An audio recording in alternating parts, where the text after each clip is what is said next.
Okay, good morning, good morning.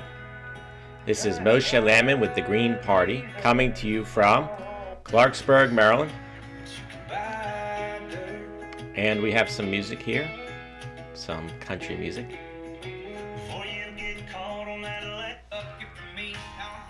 But I'm not sure it's so good.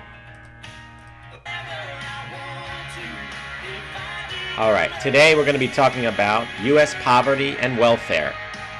This is an important topic, obviously, for many, for especially the 50% of Americans essentially living month to month.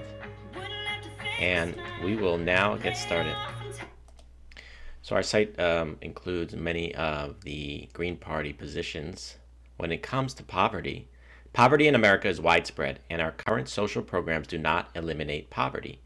They treat and perpetuate poverty.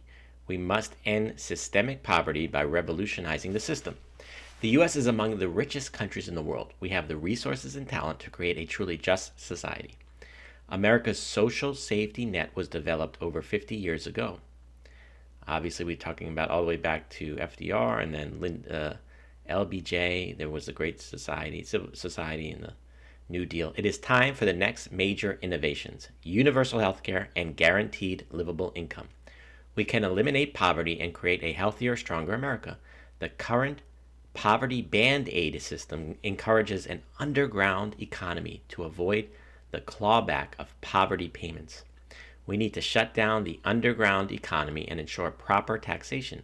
It will cost far less than we pay now to maintain densely bureaucratic social systems and cover the many other social costs of poverty that are imposed on our society. We need to modernize our social safety networks, and we need to do it now before automation, artificial intelligence, and the gig economy decimate traditional labor markets.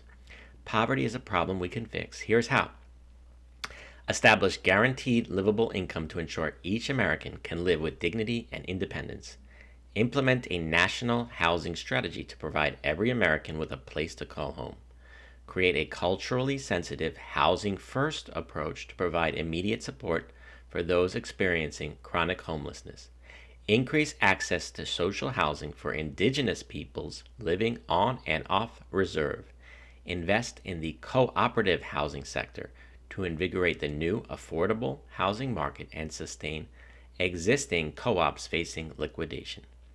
So we all know there is a major issue in America. We have poverty at a higher and a growing rate, but it's not just poverty that is the issue. In fact, we have about 68 to 50% of Americans having only 3.3% of our wealth. 63% of Americans are living paycheck to paycheck, and 49% cannot cover a $400 emergency expense. So this crisis, we all know there is homelessness in the cities, poverty, and a much higher rate for minorities, whether it's Hispanic, African American, Native Americans living on the reserve who were here first. We took their land. They are living in the worst level of poverty. So there's a lot of issues here. Having the social safety net, in terms of food and basic housing, is the key for people to have that support system to be able to succeed and get going.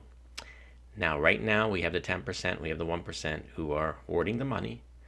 They won't say they're hoarding, they're working hard, they're building businesses, that's true. And they are focused on their success and their brands, whether it's JP Morgan or it's a hospital or it's a engineering company.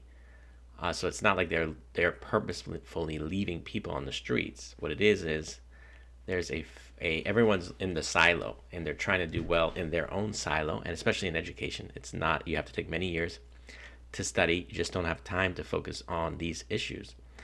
So I think we just have to make people aware, especially those in the 10% who have the money, to make them aware, to get on board with what we're going to do in terms of, they're going to be paying for it essentially through taxes, but also corporations, states, tolls.